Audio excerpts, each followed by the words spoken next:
గొప్ప దేవుడా నీ ఘనమైన నామానికి వందనాలు చెల్లిస్తున్నావు తండ్రి. ఈ రాత్రి మీ దాసుని నిలబెట్టుకుని మాతో మాట్లాడబోతున్నావు వందనాలు ప్రభువా. కూడి వచ్చిన ప్రతి బిడ్డలను దీవించి ఆశీర్వదించబోతున్నందుకు వందనాలు తండ్రి. వర్తమానమ చేత ప్రతి బిడ్డలనైనా సరిచేయబోతున్నందుకు వందనాలు, స్థిరపరచబోతున్నందుకు వందనాలు తండ్రి. ఆదరణకర్తమైన దేవా, మీరు ఆదరణకరమైన మాటల చేత ధైర్యాన్ని, ప్రోత్సాహాన్ని, బలమును, శక్తిని బిడ్డకు అనుగ్రహించబోతున్నందుకు వందనాలు తండ్రి. ఐక్యతను కుటుంబాలలో, ఆత్మీయ జీవితంలో, శారీరక జీవితంలో, భౌతిక జీవితంలో నాయనానికి వందనాలు. గ్రామములు ప్రతి ఒక్కరి విషయంలోనూ ఆత్మీయ జీవితంలో ప్రభా ఐక్యతను, సమాధానాన్ని, ప్రోత్సాహాన్ని మీరు మాకు అందించబోతున్నందుకు ఈ రాత్రి కూడిక ద్వారా నీకు వందనాలు చెల్లిస్తున్నావు తండ్రి. హల్లెలూయా, హల్లెలూయా, స్తోత్రం. కూడి వచ్చిన ప్రతి బిడ్డలందరూ బట్టి నీకు వందనాలు, యవన బిడ్డలు బట్టి నీకు వందనాలు, ఓ స్త్రీలు పురుషులందరూ బట్టి నీకు వందనాలు. కుటుంబాలుగా తీసుకొచ్చినందుకు, కుటుంబాలుగా తిరిగి రాత్రి కూడికి మీరు తీసుకొచ్చిన విధానం బట్టి నీకు వందనాలు చెల్లిస్తున్నావు తండ్రి. హల్లెలూయా, హల్లెలూయా. నీ సన్నిధి మా మధ్యలో సంచరింప చేస్తున్నందుకు వందనాలు ప్రభువా. బలముగా ఈ స్థలం అంతా కూడా నీ ఆత్మ సన్నిధి చేత, ప్రసన్నత చేత మా మధ్యలో సంచరింపజేస్తూ ప్రతి ఒక్కరి మనసును, తలంపులు, ఆలోచన యావత్తు నాయన నీ వైపు నిలిపి ఉంచినందుకే వందనాలు చెల్లిస్తున్నావు ప్రభు. నీకే స్తోత్రములు. హల్లెలూయా, స్తోత్రము రాజా. హల్లెలూయా, స్తోత్రం, స్తోత్రం, స్తోత్రం. ప్రార్థన చేతకం చేద్దాం. ఈ రాత్రి కాలం జరుగుతున్న వర్తమానాన్ని బట్టి దేవదాసులు ఈ స్థలంలో నిలబడి ఉన్నప్పుడు పరిశుద్ధాత్ముడు వారిని అభిషేకించి సెలువు చాటున తనను మరుగుపరిచి శక్తి కలిగిన వర్తమానం చేత తన నోటిని బోరగా వాడుకొని మనందరితో స్పష్టంగా ఈ రాత్రి మాట్లాడినట్లుగా ప్రార్థన చేద్దాం. పరమ తండ్రి, నీ పరిశుద్ధ నామానికి వందనాలు చెల్లిస్తున్న ప్రభువా. ఈ రెండవ దిన ఉపవాస కొడుకులోకి మనైనా కుటుంబాలుగా, భార్యాభర్తలుగా మమ్మల్ని అందరూ తీసుకుని వస్తూ నడిపిస్తున్న విధానం బట్టి నీకు వందనాలు. రాత్రి చేసినటువంటి వర్తమానం చేత మేమందరం ఆదరించబడినట్లుగా నీ సహాయం చేసినందుకు వందనాలు, స్తోత్రములు తండ్రి. సృష్టిలో మానవుడిని ఏ విధమైన ఎలాగా సృష్టించారో, తర్వాత స్త్రీని ఏ విధంగా నిర్మించారో, దాన్ని సృష్టిని గురించి నిర్మించిన విధానాన్ని బట్టి ఎందు నిమిత్తం, ఏ ఉద్దేశం నిమిత్తం మీరు ఏర్పాటు చేసి నిర్మించి ఉన్నావో ప్రభు, సృష్టించేవారంటే చక్కగా తేటగా చక్కగా మీరు తెలియపరిచిన దాన్ని బట్టి వందనాలు చెల్లిస్తున్న ప్రభు. నీకు స్తోత్రములు. అలాగనే ఐక్యతను నిరూపించినట్లుగా నోవాహు కుటుంబాన్ని, వారి యొక్క కుమారులను, కోడళ్ళ వారి జీవితంలో చేసినట్టు ఐక్యతను, వారి రక్షణ వాడను కట్టుకునడానికి వారిలో ఏక మనసు కలిగి ఉన్నట్లుగా వారు ఏకాత్మని ఎవరు ఏ విధంగా అయితే వారు కనపరిచారో వారు రక్షించుకున్నటానికి ప్రతి ఒక్కరు కూడా దైవదాసుడైన నోవాహుకు ఏ విధంగా లోబడి వారి యొక్క జీవితాన్ని, వారి యొక్క రక్షణ కాపాడుకున్నటకు, వారి యొక్క ఐక్యతను నిరూపించుకొని ప్రేమ సమాధానం కలిగి కూడా అలాగే రక్షించబడ్డారు. ఆ విధాన్ని తేటగా మాకు తెలియపరిచిన దాన్ని బట్టి నీకు వందనాలు చెల్లిస్తున్న ప్రభు.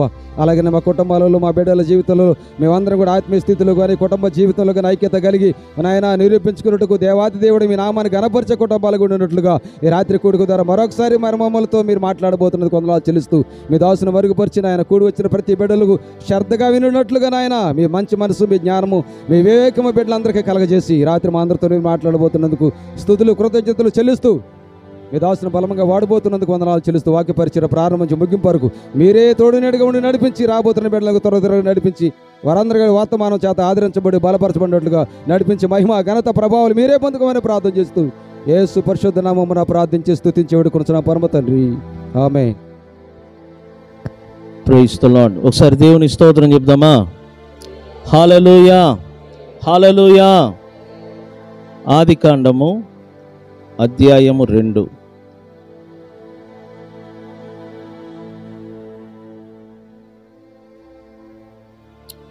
ఆదికాండము అధ్యాయము 2. నిన్న రాత్రి చదువుకున్న అదే వాక్య భాగాలను మనం చదువుకుందాము. దేవుడైన యెహోవా భూమిని, ఆకాశమును, 4వ వాక్యం నుంచి, 2వ అధ్యాయం 4వ వాక్యం నుంచి. దేవుడైన యెహోవా భూమిని, ఆకాశమును చేసిన దినమందు భూమి ఆకాశములు సృజించబడినప్పుడు వాటి వాటి ఉత్పత్తి క్రమము ఇదే.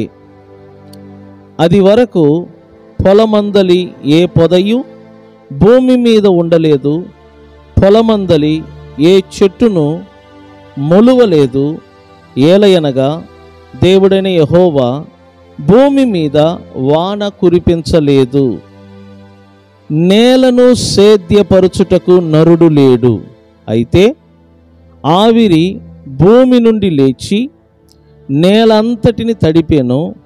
దేవుడైన యెహోవా నేల మట్టితో నరుని నిర్మించి వాని నాసికారంధ్రములలో జీవవాయువును ఊదగా నరుడు ఏమాయెను? జీవాత్మ ఆయెను. ఇక్కడ చూడండి, భూమిని సేద్యపరుచుటకు నరుడు లేడు. చెప్పండి, దేనిని సేద్యపరచుటకు? భూమిని సేద్యపరచుటకు ఇంకను దేవుడైన యెహోవా ఎవరిని నిర్మించలేదు? నరుణ్ణి నిర్మించలేదు. సేద్యపరచటం అంటే మేనేజ్మెంట్ చేయటం. అంటే ఒక మేనేజర్ అంటే మీకు తెలుసు కదా, నిర్వహించువాడు అన్నమాట. ఒక బ్యాంక్ ఉందనుకోండి, బ్యాంకుకు ఒక మేనేజర్ ఉంటాడు. ఆ బ్యాంకు మొత్తము ఆయన కంట్రోల్లో ఉంటుంది, ఆయన నిర్వహిస్తాడు. అదేవిధంగా ఈ భూమిని సేద్యపరచుటకు దేవుడు నరుణ్ణి నిర్మించాడు. సో నరుని పని ఏంటంటే ఈ భూమి మీద అతడు మేనేజ్మెంట్ చెయ్యాలి. అర్థమవుతుందని చెప్పేది? దేవుడు మనుషులను ఎందుకు సృష్టించాడంటే ఈ భూమిని నిర్వహించటము, పరిపాలన చెయ్యటము. దేవుడైన యెహోవా ఈ భూమిని నిర్వహించటానికి ఎవరిని సృష్టించాడంటే నరుని సృష్టించాడు. అప్పుడు అర్థం చేసుకోండి, నరులైన మనము ఎందుకొరకు నిర్మించబడ్డాం? దేవుడు మనలను ఎందుకు నిర్మించాడంటే ఈ భూమిని నిర్వహించటానికి, ఈ భూమిని ఏలుబడి చెయ్యటానికి, ఈ భూమిని మనము లోబర్చుకోవటానికి దేవుడైన యెహోవా మనుషులైన మనలను నిర్మించాడు. కానీ మొదటి అధ్యాయంలో చూస్తే దేవుడైన యెహోవా తన స్వరూపమందు స్త్రీనిగాను పురుషునిగాను సృజించాడు. అది ఏ రూపం అంటే ఆత్మరూపములో, ఆత్మస్వరూపములో స్త్రీనిగాను పురుషునిగాను సృజించాడు. రెండవ అధ్యాయములో ఇక్కడ చూస్తే దేవుడైన యెహోవా నేల మట్టితో నరుణ్ణి ఏం చేశాడంట? నిర్మించాడు. ఇది దేనిని చూపిస్తుందంటే మన భౌతిక శరీరాన్ని చూపిస్తుంది. అంటే దేవుడైన యెహోవా ఫస్ట్ మనలను ఆత్మరూపములో సృజించి తనలో మరుగు చేసుకున్నాడు. తర్వాత నేల మట్టితో ఒక బొమ్మను తయారు చేసి ఆ బొమ్మలోనికి మొట్టమొదటి మానవుడిగా పిలువబడుతున్న ఆదామును ఆ మట్టి బొమ్మలోనికి పంపించటం వలన ఆ మట్టి బొమ్మ నిదానముగా ఏమైందంట? జీవాత్మగా మారాడు. సో మీరు అర్థం చేసుకోండి, మన శరీరాన్ని సృష్టించటానికి ముందే మనము ఆత్మరూపములో దేవునిలో సృజించబడి, దేవునిలో మరుగు చేయబడి, దేవునిలోనే కొన్ని యుగయుగాలు జీవిస్తూ వచ్చాం. కానీ మొట్టమొదటి మానవుడిగా భూలోకమునకు ఆదామును ఫస్ట్ పంపించాడు. ఎందుకంటే అది దేవుని చిత్తం. అది దేవుడు ఎప్పుడు ఎవరిని ఈ భూమిలోనికి పంపించాలనో అది మన చేతుల్లో లేదు. ఇప్పుడు చూడండి, మనము 2024లో ఉన్నాం. మన తర్వాత ఎందరో భూమిలో పుట్టబోయే పిల్లలు ఉన్నారు. అంటే దాని అర్థం ఏంటి? దేవుడు వారి వారి కాలం వచ్చినప్పుడు, వారి వారి సమయం వచ్చినప్పుడు వారిని భూలోకములోనికి పంపుతూ ఉంటాడు. కాబట్టి మన కాలములో మనం వచ్చాము, ఆదాము కాలములో ఆదాము వచ్చాడు, యేసయ్య కాలములో యేసయ్య వచ్చాడు, రాబోవు కాలములో రావలసిన వారు ఎందరో ఉన్నారు. కానీ ఒకటి గుర్తుపెట్టుకోండి, ఎవరి కాలములో వారు వచ్చి ఈ భూమిలో వారి వారి పనులు ముగించుకొని వెళ్ళిపోతున్నారు. కాబట్టి దేవుడు మనకు శరీరాన్ని మట్టిలో నుండి తయారు చేశాడు. చెప్పండి, ఎక్కడి నుంచి తయారు చేశాడు? మట్టిలో నుండి. ఫస్ట్ ఇక్కడ చూడండి, దేవుడైన యెహోవా నేల మట్టితో నరుణ్ణి నిర్మించి వాని నాసికా రంధ్రములలో జీవవాయువును ఊదగా నరుడు జీవాత్మ ఆయను. దేవుడైన యెహోవా తూర్పున ఏదెనులో ఒక తోట వేసి తాను నిర్మించిన ఆ నరుని దానిలో ఏం చేశాడంట? ఉంచెను. మరియు దేవుడైన యెహోవా చూపునకు రమ్యమైనదియు ఆహారమునకు మంచిదియునైన ప్రతి వృక్షమును ఆ తోట మధ్యను, జీవవృక్షమును, మంచి చెడ్డల తెలివినిచ్చు వృక్షమును నేల నుండి మొలిపించెను. మరియు ఆ తోటను తడుపుటకు ఏదెనులో నుండి ఒక నది బయలుదేరి అక్కడ నుండి చీలిపోయి 4 శాఖలాయెను. మొదటి దాని పేరు ఫీహోను. తర్వాత అది అవిలా దేశమంతటి చుట్టూను పారుచున్నది. అక్కడ బంగారం ఉన్నది. ఆ దేశపు బంగారము శ్రేష్టమైనది. అక్కడ బోలమును గోమేదకములను దొరుకును. రెండవ నది పేరు గీహోను, అది కూషు దేశమంతటి చుట్టూను పారుచున్నది. మూడవ నది పేరు ఏంటంట? హిత్కేలు, అది అష్షూరు తూర్పు వైపున పారుచున్నది. నాలుగో నది పేరు యూప్రటిస్. మరియు దేవుడైన యెహోవా నరుణ్ణి తీసుకొని ఏదెను తోటను సేద్యపరచుటకు, చెప్పండి, దేనిని సేద్యపరచుటకు? ఏదెను తోటను సేద్యపరచుటకు, దానిని కాచుటకును దానిలో ఉంచెను. మరియు దేవుడైన యెహోవా ఈ తోటలో ఉన్న ప్రతి వృక్ష ఫలములను నీవు నిర్భయంతరముగా తినవచ్చును. అయితే మంచి చెడ్డల తెలివినిచ్చు వృక్ష ఫలమును మాత్రం చేయకూడదు, తినకూడదు. నీవు వాటిని తిను దినమున నిశ్చయముగా సత్యదవని నరునికి ఆజ్ఞాపించెను. మరియు దేవుడైన యెహోవా, ఇక్కడ చూడండి, మరియు దేవుడైన యెహోవా నరుడు ఒంటరిగా ఉండుట మంచిది కాదు. చెప్పండి, నరుడు ఒంటరిగా ఉండుట, ఎప్పుడైనా చూడండి, నరుడు ఒంటరిగా ఉండుట మంచిది కాదు. ఒక మనిషి ఒంటరిగా ఉండకూడదు, అది పురుషుడు కానీ స్త్రీ కానీ. మనిషికి సహవాసము అవసరము. సహవాసం అంటే ఏంటి తెలిసిన? పంచుకోవటము. నా మనసులో ఉన్న ఆలోచనలు, నా మనసులో ఉన్న తలంపులను, నా మనసులో ఉన్న ప్రేమను, నా మనసులో ఉన్న ఫీలింగ్స్, నా మనసులో ఉన్న బాధను, వేదనను, ప్రతిదానిని మనము ఒకరితో ఒకరు ఏం చేయాలంట? పంచుకోవాలా. సహవాసము, మనిషికి సహవాసము ఎంతో అవసరము. మనిషి ఎప్పుడు కూడా ఒంటరిగా ఉండకూడదు. గుర్తుపెట్టుకోండి, నరుడు ఎప్పుడు ఒంటరిగా ఉండకూడదు. ఒక మనిషికి ఎవరో ఒకరి యొక్క సహవాసము కావాలి, స్నేహము కావాలి. ఎందుకు అంటే మనసులో ఉన్న వాటిని ఒకరితో ఒకరు పంచుకోవటం. అందుకే బైబిల్ అంటుంది నరుడు ఒంటరిగా ఉండుట మంచిది కాదు. చెప్పండి, ఏది మంచిది కాదంట? నరుడు ఒంటరిగా ఉండటము. మీరు ఎప్పుడైనా చూడండి, ఒంటరిగా మీరు ఉండండి. మీరు ఒంటరిగా ఉన్నప్పుడు చూడండి, మీ ఆలోచనలు ఎటెటో పోతా ఉంటుంది, మీ తలంపులు ఎటువైపు పోతా ఉంటుంది, మీకే తెలియకుండా ఏదేదో ఆలోచిస్తూ ఉంటారు. ఒంటరిగా ఉన్నవారు అందరూ కూడా వారికి తెలియకుండానే ఏదో ఒక సమస్యలో చిక్కుకుంటారు. అందుకే నేను ఏమంటానంటే, ఎవరు కూడా ఒంటరిగా ఉండకూడదు. ఒకటి, తల్లిదండ్రులతో అయిన సమయం గడపాలి. వివాహమైన ఆడపిల్లలు భర్తతో సమయం గడపాలి. వివాహమైన మగబిడ్డ తన భార్యతో సమయం గడపాలి. వివాహము కాని వారైతే తల్లిదండ్రులతో కానీ స్నేహితులతో కానీ సమయం గడపాలి. దేవునితో సమయం గడపాలి. ఒంటరితనం మంచిది కాదు. నేను ఎప్పుడైనా చెప్తాను, మీరు ఎప్పుడైనా చూడండి, ఒంటరిగా ఉన్నప్పుడు చూడండి, మీ ఆలోచనలు తారుమారుగా ఉంటుంది.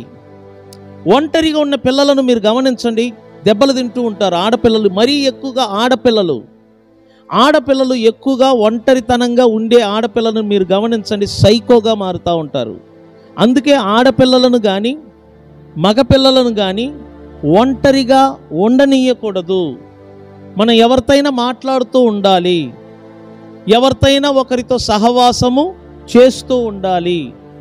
నేను చాలామంది పెళ్ళైన వారికి ఏమంటానంటే, పెళ్ళైన మగపిల్లలు, చిన్న పిల్లలు కలిగి ఉంటారు కదా, ఆ మగపిల్లలకు నేను ఇచ్చే సలహా ఏంటంటే, నీ భార్యను వదిలిపెట్టి దూరంగా వెళ్ళొద్దంటాను. ఎందుకంటే అలా ఒంటరిగా వెళ్ళటం వలన మూడో వ్యక్తి ఒంటరితనములో ఉన్న ఆ కుటుంబములో ప్రవేశిస్తారు.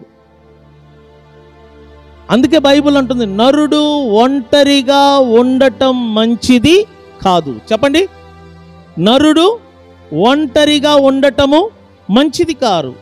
మరి ఒంటరిగా ఉండకుండా ఎలా ఉండాలా?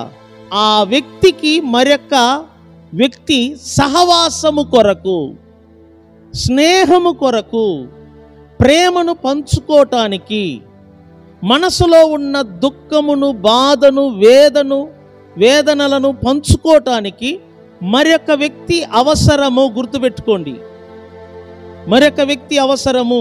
ఎందుకు పెళ్లి చేయాలి, వివాహం ఎందుకు చేయాలి? ఎన్నో కారణాలు ఉన్నాయి. నేను ఒక కారణం చెప్పాను బైబిల్లో నుంచి. జారత్వము అనే పాపము జరగకుండునట్లు ప్రతి పురుషునికి భార్య ఉండాలి, ప్రతి స్త్రీకి పురుషుడు ఉండాలి. ఏ పాపము జరగకుండునట్లు? జారత్వం అనే పాపం. కానీ అది మాత్రమే కాదు, ఎన్నో కారణాలు ఉన్నాయి. ఒక మానవుడు ఒంటరిగా ఉండటానికి దేవుడు సృజించలేదు. ఒక మానవుడు సహవాసము కొరకు సృజించబడ్డాడు. కాబట్టి మనిషి ఎప్పుడు కూడా ఒంటరిగా ఉండకూడదు. నరుడు ఎప్పుడు కూడా ఒంటరిగా ఉండకూడదు. ఒంటరిగా ఉంటే ఖచ్చితంగా ఆ వ్యక్తి మానసికంగా, ఆత్మీయంగా ఏదో ఒక విధంగా దెబ్బతింటూ ఉంటాడు. మీరు చూడండి, మానసికంగా దెబ్బతిన్న వాళ్ళని మెంటల్ అంటాం కదా, పిచ్చి పట్టినవాడు అంటాం కదా. మీరు ఎప్పుడైనా చూడు, పిచ్చి పట్టినవాడు జనములలో కలవడు, పిచ్చి పట్టినవాడు ఒంటరిగా ఉంటాడు. మీరు ఎప్పుడైనా చూడు, దయ్యము పట్టినవాడు కూడా జనములలో కలవడు. దయ్యం పట్టినవాడు ఎక్కడ ఉంటాడంట? ఒంటరిగా ఉంటాడు. మార్కు సువార్త 5వ అధ్యాయంలో సేనా దయ్యం పట్టినవాడు జనములలో కలిశాడా, సమాధులలో ఒంటరిగా గడుపుతున్నాడా? దాని అర్థం ఏంటి? ఒంటరిగా ఉండటం వాడికి మంచిది కాదు. నేను అందుకే చెప్తూ ఉంటాను, ఆడపిల్లలకు కానీ మగపిల్లలకు కానీ వారికి వయస్సు వచ్చినప్పుడు వారికి వివాహం చేయాలి. ఎందుకంటే తల్లిదండ్రులు ఎంతకాలము పిల్లలను పోషిస్తారు, ఎంతకాలము పిల్లలను చూసుకుంటారు. తల్లిదండ్రులకు ఏదైనా జరిగిందనుకోండి, అప్పుడు వారి ఇంట్లో ఉన్న అమ్మాయిని చూసుకోవాలంటే ఒక మంచి అబ్బాయికి ఇచ్చి వివాహం చెయ్యాలి. కాబట్టి ప్రతి తల్లిదండ్రులు ఆడపిల్లలకు ఒక మంచి అబ్బాయిని చూసి వివాహం ఎందుకు చేస్తున్నారంటే, ఆ ఆడపిల్ల తల్లిదండ్రుల తర్వాత ఒంటరిగా ఉండకూడదు, ఒంటరితనము ఉండకూడదు. అందుకని నమ్మి ఒక మంచి వ్యక్తికి ఇస్తారన్నమాట. వివాహం చాలా ప్రాముఖ్యమైనది. దేవుడు అందుకే చెప్తున్నాడు, నరుడు ఒంటరిగా ఉండటము మంచిది కాదు. మరి ఏం కావాలి వానికి? వానికి సాటి అయిన, చెప్పండి అందరు చెప్పండి, వానికి సాటి అయిన అంటే ఏంటి? సరి అయిన సమానం. వానికి సాటి అయిన సహాయమును వాని కొరకు చేయుదును. దేవుడు అంటున్నాడు, నరుడు ఒంటరిగా ఉండటం మంచిది కాదు, వానికి సాటి అయిన సహాయమును చేయుదును. అంటే దేవుడే చేస్తాడంట. పురుషునికి తగిన భార్యను దేవుడే చేస్తాడు. నిజం చెప్తున్నాను, నాకు తగిన భార్య, నీకు తగిన భర్త, నీకు తగిన భార్య, ప్రతి ఒక్కరికి తగిన వ్యక్తులను దేవుడే తయారు చేస్తాడు. మనము తొందరపడవలసిన పని లేదు, మనము తొందరపడి ఎంచుకోవలసిన పని లేదు. తల్లిదండ్రులు చేసిన పొరపాట్ల వలన, సరి అయిన భర్తలు రాకపోవటం వలన, సరి అయిన భార్యలు రాకపోవటం వలన ఎందరో జీవితాలు పాడవుతుంది, ఎందరో కుటుంబాలు పాడవుతుంది. కారణం ఏంటంటే, ఒక వయస్సు వచ్చిన వెంటనే తల్లిదండ్రులు పిల్లలకు వివాహం చెయ్యాలని పరుగులెత్తుతున్నారు. కానీ ఆ పిల్లలకు సరి అయిన వ్యక్తులను ఎంచుకునే విషయములో తల్లిదండ్రులు పతనమవుతున్నారు.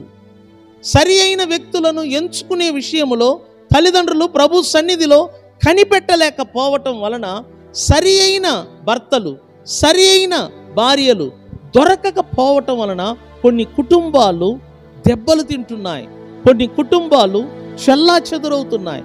కొంతమంది ఆడపిల్లలైతే మరణించటానికి ముందే తన భర్త వలన, తన భార్య వలన నరకాన్ని ఇంట్లోనే చూస్తున్నారు. నేను చెప్తున్నాను, కారణం ఏంటి తెలిసిన? సరి అయిన వ్యక్తులను ఎంచుకోకపోవటము. నిన్న రాత్రి నేను చెప్పినట్టుగా, అందుకే ప్రతి తల్లిదండ్రులు పిల్లల కొరకు ప్రార్థించాల. సరి అయిన భర్తను దయచేయాలి, సరి అయిన భార్యను దయచేయాలి. ప్రతి యవనస్తుడు, ప్రతి యవనస్తురాలు కూడా వివాహానికి ముందే వారు ప్రభు సన్నిధిలో ప్రార్థించాలా, ప్రభు సన్నిధిలో కనిపెట్టాలా. ప్రభు సన్నిధిలో, ప్రభువా మాకు తగిన భర్తలను, మాకు తగిన భార్యలను దయచేయి. ఎందుకంటే మా పట్ల నీ చిత్తం నెరవేరాలి, మా పట్ల నీ ఉద్దేశం నెరవేరాలంటే నాకు వచ్చే భర్త మీదను, నాకు వచ్చే భార్య మీదను ఆధారపడుతుంది. కాబట్టి నాకు తగిన వ్యక్తిని, నాకు తగిన స్త్రీని, నాకు తగిన పురుషుని మీరు నిర్మించని వివాహము కానీ ఆడపిల్లలు కానీ మగపిల్లలు కానీ ప్రభు సన్నిధిలో ప్రార్థన చెయ్యాలి. ఇది బాధ్యత, వారి బాధ్యత అది. అదేంటి వివాహము కానీ ఆడపిల్లలు మగపిల్లల కొరకు ప్రార్థించమని చెప్తున్నారు అని మీరు అనుకోవచ్చు. లేదు, అది వారి బాధ్యత. ప్రతి ఆడపిల్లలు ప్రార్థించాలా, ప్రభువా నాకు వివాహం వయస్సు వచ్చింది, నాకు మంచి భర్త రావాలి, నన్ను అర్థం చేసుకునే వ్యక్తి రావాలి, నా తల్లిదండ్రులను నన్ను బాగా చూసుకునే ఒక వ్యక్తి రావాలి, నీ యందు భయము భక్తి కలిగిన ఒక వ్యక్తి రావాలి, నన్ను పోషించగలిగే ఒక మంచి ఉద్యోగము కలిగిన ఒక వ్యక్తి రావాలి. తప్పు లేదు. ప్రతి మగబిడ్డ, ప్రతి ఆడపిల్లలు వివాహానికి ముందే వారికి వస్తున్న మగపిల్లల కొరకు ఆడపిల్లల కొరకు ప్రార్థనలు చేయటం తప్పు లేదు. వారంతటా వారు ప్రార్థిస్తే దేవుడు వారి ప్రార్థనను విని ఖచ్చితంగా సాటి అయిన సహాయమును దేవుడిస్తాడంట. స్తోత్రం చెప్దామా? వివాహానికి ముందు ప్రతి ఒక్కరు ప్రార్థించాలని నేను చెప్తున్నాను. 18వ వాక్యములో చూడండి, దేవుడైన యెహోవా నరుడు ఒంటరిగా ఉండుట మంచిది కాదు, వానికి సాటి అయిన సహాయమును వాని కొరకు చేయుదును అనుకొనెను. ఇప్పుడు చదువుదాం. దేవుడైన యెహోవా ప్రతి జంతువును ప్రతి ఆకాశ పక్షిని నేల నుండి నిర్మించి ఆదాము వాటికి ఏ పేరు పెట్టెనో చూచుటకు అతని యొద్దకు వాటిని రప్పించెను.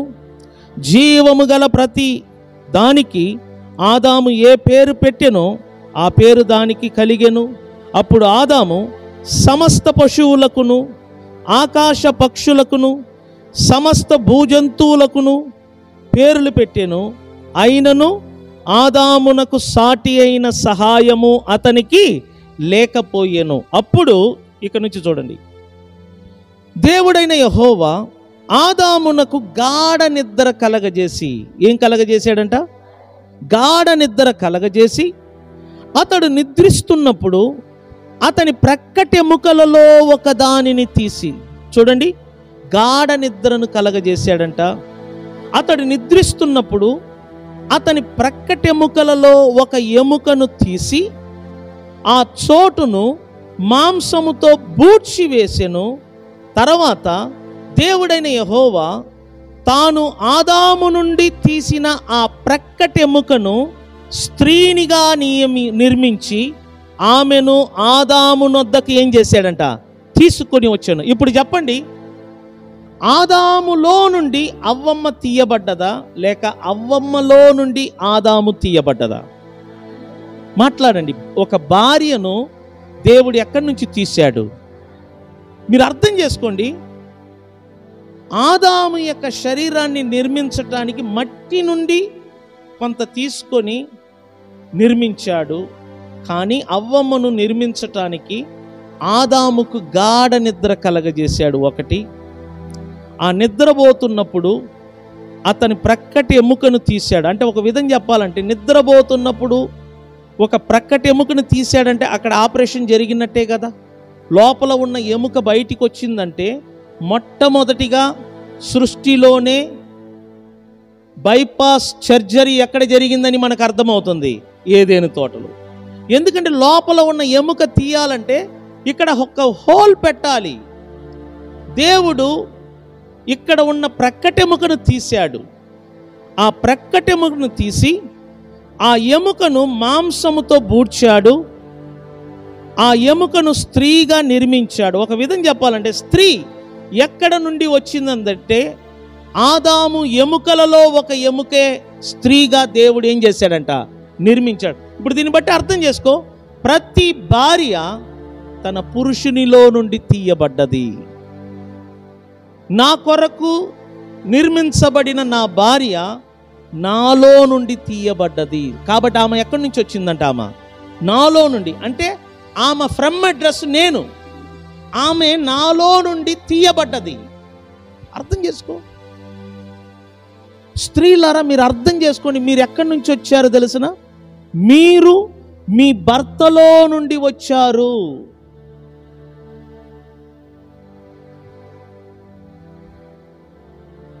దేవుడు భార్యను భర్తలో నుండి తీశాడని బైబిల్ చెప్తుంది, తల్లిదండ్రులలో నుండి కాదు సుమా.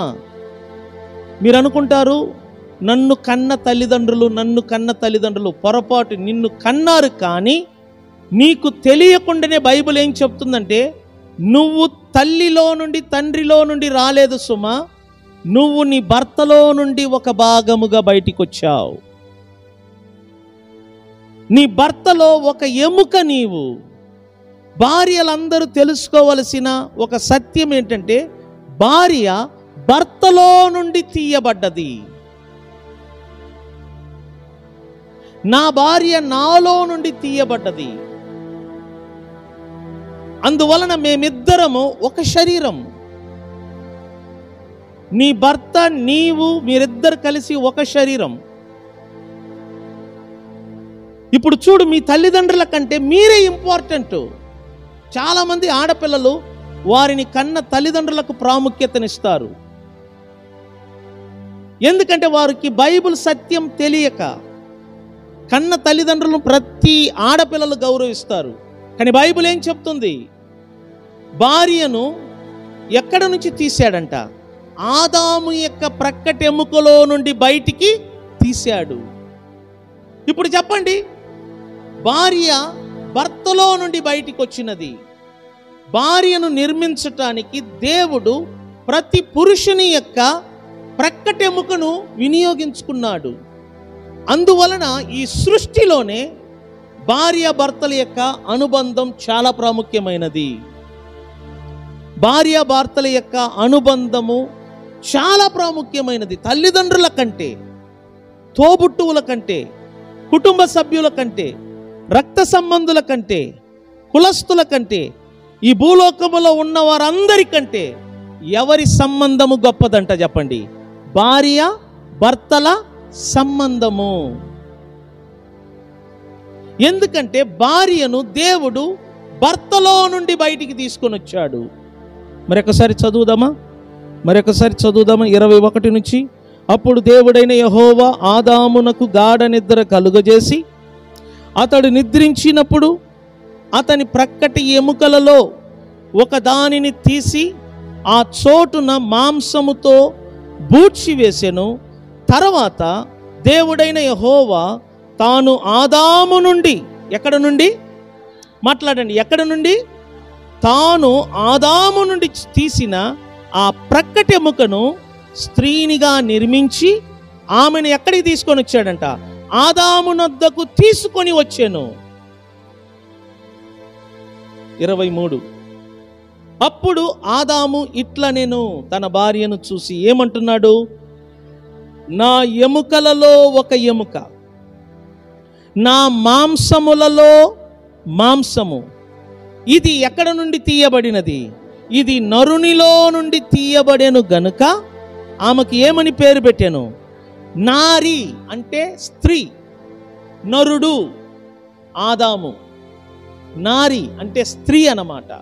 నరునిలో నుండి తీయబడ్డది, నరునిలో నుండి తీయబడ్డది, నరునిలో నుండి తీయబడ్డది గనుక ఆమెకు పేరు నారి అనబడెను. కాబట్టి పురుషుడు తన తండ్రిని తన తల్లిని విడిచి, చూడండి ఈ పాయింట్ అర్థం చేసుకోండి. పురుషుడు ఒకటి తన తండ్రిని తన తల్లిని విడిచి తన భార్యని ఏం చేసుకోవాలంట? హత్తుకొనును. ఎందుకు? వారిద్దరు ఏమై ఉన్నారు? ఏక శరీరము. అది భార్య భర్తలు ఇద్దరు కూడా ఏక శరీరమై ఉన్నారు. వారిద్దరంట ఒక శరీరమై ఉన్నారంట. క్లియర్గా బైబిల్ అంటుంది పురుషుడు తండ్రిని తల్లిని విడిచి, చెప్పండి, తండ్రిని తల్లిని విడిచి ఎవరిని హత్తుకోవాలి? ఎప్పుడు? వివాహానికి ముందా, వివాహమైన తర్వాత? ఇక్కడ ప్రాబ్లం ఏంటంటే వివాహము కాని పురుషులందరూ తల్లిదండ్రులను విడిచిపెడుతున్నారు. అది కాదు బైబిల్ చెప్పేది. వివాహానికి ముందు కాదు, వివాహానికి ముందు కాదు తల్లిదండ్రులను విడిచిపెట్టడం, వివాహానికి ముందు కాదు ఆడపిల్లలను హత్తుకోవటం. అర్థమవుతుందా? ఈరోజు చూడు, పెళ్లి కాకముందే పెళ్లి కాని పురుషుడు పెళ్లి కాని అమ్మాయిని హత్తుకుంటున్నాడు ప్రేమ అనే పేరుతో. ప్రేమ అనే పేరుతో మగపిల్లలందరూ కూడా వివాహము కాని ఆడపిల్లలను హత్తుకోవటము, వారి జీవితాలను పాడు చేయటం జరుగుతుంది. వివాహానికి ముందే ఆడపిల్లలు కానీ మగపిల్లలు కానీ ఒకరిని ఒకరు హత్తుకోకూడదు. వివాహానికి ముందు ప్రతి పురుషుడు వారి తల్లిదండ్రులను విడిచిపెట్టకూడదు. ప్రతి తల్లిదండ్రులను సన్మానించాలి, ప్రతి తల్లిదండ్రులను గౌరవించాలి, తల్లిదండ్రులకు విలువనివ్వాలి. వివాహం అయిన తర్వాత ప్రతి పురుషుడు తమ తండ్రిని తమ తల్లిని విడిచి ఎవరిని హత్తుకోవాలి? తన భార్యను. అందరిని కాదు సుమా, ఎవరిని హత్తుకోవాలి? తన భార్యను. ఈ విషయంలో తల్లిదండ్రులు కూడా అడ్డుగోడగా రాకూడదు. ఎందుకంటే తల్లిదండ్రులు కూడా అర్థం చేసుకోవాలి. వివాహానికి కాక ముందు నీ కుమారుడు నీ నీడలో ఉంటాడు, నీ చాటులో పెరుగుతాడు, నీ బిడ్డగా పెరుగుతాడు. వివాహం అయిన తర్వాత అతడి జీవితం వేరు, అతడి కాపురం వేరు, అతని కుటుంబం వేరు. అతడు తన భార్యను హత్తుకోవాలి, అది దేవుని చిత్తము. ఎందుకంటే వాళ్ళిద్దరూ ఒక శరీరము. వారి వెనకాల దేవుని ఉద్దేశం ఉంది, దేవుని కారణం ఉంది. దేవుని పని భార్యాభర్తలు కలిసి ఈ భూమిలో చేయవలసినది ఎన్నో ఉన్నాయి. కాబట్టి భార్యాభర్తలను విడగొట్టడం కానీ, భార్యాభర్తల మధ్య తల్లిదండ్రులు రావటం కానీ జరగకూడదు. ప్రతి తల్లిదండ్రులు భార్యాభర్తల మధ్య వెళ్ళుట కంటే ఈ తల్లిదండ్రులు, వీళ్ళు కూడా భార్యాభర్తలు కదా, వీరు ఒకరిని ఒకరు ఏం చేసుకుంటా ఉండాలా? హత్తుకొని ఉంటే ఎవరి కుటుంబంలో కూడా కలతలు అనేది రాదు. తల్లిదండ్రులు హత్తుకొని ఉండండి. నీ కుమారుడు లేకపోతే నీ కోడలు వారు హత్తుకొని ఉన్నప్పుడు ఎవరి కుటుంబము వారిది సురక్షితంగా ఉంటుంది. నేను అందుకే చెప్తుంటాను, భార్య భర్తల మధ్య తల్లిదండ్రులు కానీ తోబుట్టువులు కానీ ఎవరడ్డొచ్చినా ఆ కుటుంబము నరకంగా ఉంటుంది. నేను చెప్తున్నాను. ఆడపిల్లలు తల్లిదండ్రులు కూడా భార్యాభర్తల మధ్య రాకూడదు. మగపిల్లలు తల్లిదండ్రులు కూడా భార్యాభర్తల మధ్య రాకూడదు. ఈ భార్యాభర్తలు అనేది ఒక ప్రత్యేకమైన బంధం. అది దేవుడు కలిపిన ఒక అద్భుతమైన బంధం. అది వాళ్ళిద్దరూ ఏక శరీరం. వారి మధ్యలో ఎవరు ఎంటర్ కాకూడదు. గొడవలు వచ్చినా ఎంటర్ కాకూడదు. ఏ విషయములైనా ఎంటర్ కాకూడదు. వారు స్వేచ్ఛ కలిగి ఉన్నారు, స్వాతంత్రం కలిగి ఉన్నారు. వారిద్దరు ఒక శరీరం. బైబిల్ అంటుంది వారిద్దరు ఎముకలలో ఒక ఎముక, మాంసములలో ఒక మాంసము. వారి మధ్యలో మనం వెళ్ళకూడదు. ఎందుకంటే దేవుడు మనకు అదే నేర్పుతున్నాడు పాఠాన్ని. మరలా చదువుదామా? కాబట్టి పురుషుడు తన తండ్రిని తన తల్లిని విడిచి, చెప్పండి, పురుషుడంట తన తండ్రిని తన తల్లిని విడిచి ఎవరిని హత్తుకోవాలి అంటే దాని అర్థం ఏంటి? ఇప్పుడు నేను మా తల్లిదండ్రులకు నేను ఒకే కుమారుడను, నాకు వివాహం అయింది, మా తల్లిదండ్రులను విడిచిపెట్టి నా భార్యను హత్తుకొని నా తల్లిదండ్రులను పోషించకుండా వారి బాగోలు చూడకుండా ఉండమని కాదు సుమా. దాని అర్థం ఏంటంటే నన్ను కన్న తల్లిదండ్రులు నాకు వివాహమైనంత వరకు నేను వారిని హత్తుకొని పెరుగుతాను. నా అవసరతలు, నా కోరికలు, నా వాంఛలు, నా మనసులో ఉన్నదానిని వారితోనే పంచుకుంటాను. ఒక్కసారి నాకు వివాహం అయిన తర్వాత ఇక నుండి నేను వారితో కాదు నా కోరికలను, నా వాంఛలను, నా బాధలను పంచుకునేది. ఇక నుండి నేను ఎవరితో పంచుకోవాలంట? నా భార్యతో. నా భార్యతో నేను పంచుకోవాలా, కానీ తల్లిదండ్రులను ద్వేషించకూడదు. వారిని పోషించాలా, వారికి న్యాయం చేయాలా, నా వంతు నేను సహాయం చేయాలా. ఎందుకంటే నన్ను కన్నారు, నన్ను 9 నెలలు మోశారు, ఈ లోకములోనికి తీసుకొని వచ్చారు, నాకు బట్టలు కుట్టించారు, నాకు అన్నం పెట్టారు, నన్ను పోషించారు, నన్ను ఇంతటి వాడి చేశారు. వారికి నేను న్యాయం చేయకపోతే ఖచ్చితంగా దేవుడు నన్ను ఆశీర్వదించడు. చాలామంది చేసే పొరపాటు ఏంటంటే వివాహమైన తర్వాత కంప్లీట్గా భార్యతో ఉండిపోతారు, తల్లిదండ్రులను పట్టించుకోరు. అది కరెక్ట్ కాదు.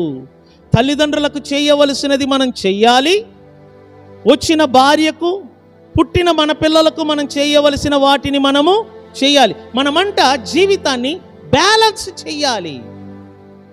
వాళ్ళకు చేయవలసిన న్యాయం మనం చెయ్యాలి, భార్యకు చేయవలసిన న్యాయం మనం చెయ్యాలి, మన కన్న బిడ్డలకు మనం చేయవలసిన న్యాయము మనము చెయ్యాలి. రేపు మన పిల్లలు పెద్దవాళ్ళు అవుతారు, వారికి పెళ్ళిళ్ళు అవుతాయి, వారు మనం పట్టించుకోకపోతే మనం ఎంత బాధపడతాము. అందుకే నేనేమంటానంటే తల్లిదండ్రులు బ్రతికున్నప్పుడే ఒక అవకాశంగా తీసుకొని వారిని సంతోషంగా చూడాలి, మనకు కలిగినంత సహాయం వారికి చెయ్యాలి. వారు ప్రాణం వదులుతున్నప్పుడంట నా బిడ్డలు నన్ను బాగా చూశారు, నా బిడ్డలు నన్ను కన్ను రెప్పలాగా చూసుకున్నారని మనలను దీవిస్తారంట, మనలను ఆశీర్వదిస్తారంట. ఒకవేళ వారు చనిపోతున్నప్పుడు వారు కడుపు మంటతో మనలను శపించారనుకో, ఆ శాపమంట మన తల మీదకి వస్తుందంట. అందుకే నేనేమంటున్నానంటే తల్లిదండ్రులను విడిచిపెట్టి భార్యను హత్తుకోమంటున్నాడంటే దాని అర్థం కంప్లీట్గా తల్లిదండ్రులను పట్టించుకోకుండా ఉండటం కాదు సుమా. తల్లిదండ్రులను విడిచిపెట్టడం అంటే సహవాసములో మాత్రం నువ్వు ఎవరితో ఎక్కువగా సమయం గడపాలా? నీ భార్యతో. నేను అందుకే చెప్తాను, భార్యతో సమయం గడిపినప్పుడే భార్య యొక్క మనసు తెలుసుకుంటాం. భార్య అంట బైబిల్ అంటది బలహీనమైన ఘటం అంట. ఆ మాటకు అర్థం ఏంటి తెలిసిన? బలహీనమైన పాత్ర స్త్రీలంట. కాబట్టి ప్రతి పురుషుడు భార్యతో కాపురము చెయ్యటానికి పురుషునికి కావలసినది బలము కాదు, శక్తి కాదు, పురుషునికి కావలసినది జ్ఞానం. అంటే బైబిల్ అంటుంది ప్రతి పురుషుడంట తన భార్యతో జ్ఞానముతో కాపురం చేయాలట. దేనితో కాపురం చేయాలా? జ్ఞానముతో. అంటే ప్రతి పురుషుడు జ్ఞానము కలిగి ఉండాలా తన భార్యతో కాపురము చెయ్యటానికి. వివేకము కలిగి ఉండాలా తన భార్యతో సమయము గడపటానికి.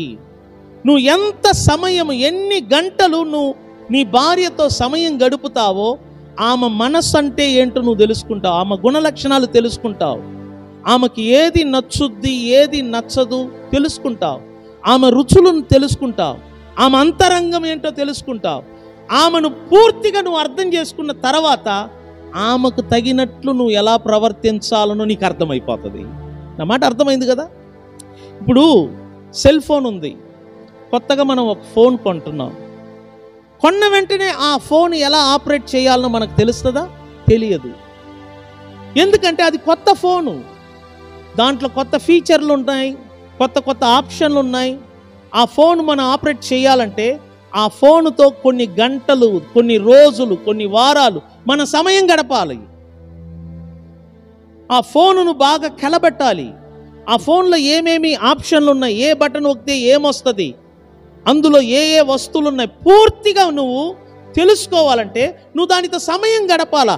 అలాగనే నీ భార్యతో నువ్వు ఎంత సమయం గడుపుతావో, నీ భర్తతో నువ్వు ఎంత సమయం గడుపుతావో అప్పుడు నీ భార్యను, నీ భర్తను నువ్వు అర్థం చేసుకుంటావు. నేను నిజం చెప్పానా, ఈ రోజుల్లో పెళ్ళైన భార్య భర్తలు ఒకరితో ఒకరు సమయము గడపకపోవటం వలన కుటుంబాలు దెబ్బతింటున్నాయి. కుటుంబాలు చెల్లా చెదరవుటకు కారణం పెద్ద పెద్ద సెలబ్రిటీస్ కూడా వివాహరత్తు ఎందుకు తీసుకుంటున్నారు, డైవర్స్ ఎందుకు ఇచ్చుకుంటున్నారు? చదువు లేకనా? గొప్ప గొప్ప సినిమా యాక్టర్లు ప్రేమించి పెళ్లి చేసుకున్న వాళ్ళందరూ కూడా డైవర్స్ ఇస్తున్నారు. ఎందుకు? ఇష్టపడి పెళ్లి చేసుకున్నారు కదా, ప్రేమించి పెళ్లి చేసుకున్నారు కదా, చదువుకున్నవారు కదా, మరి ఎందుకు ఒకరి నుండి ఒకరు దూరం అవుతున్నారు? ఎందుకంటే ఒకరిని ఒకరు అర్థం చేసుకొనున్నట్లుగా వారు సమయము గడపటము లేదు. డబ్బు గల్ల వాళ్ళు ఎప్పుడు చూసినా డబ్బు కొరకు పరుగులెత్తుతూ ఉన్నారు. సినిమా యాక్టర్లు ఎప్పుడు చూసినా షూటింగ్లని పరుగులెత్తుతున్నారు. ఇలా పరుగులు ఎత్తటం వలన భార్యాభర్తలు కలిసి ఉండే అవకాశం లేదు, భార్యాభర్తలు కలిసి మాట్లాడుకునే అవకాశం లేదు, భార్యాభర్తలు కలిసి భోజనము చేసే అవకాశం లేదు.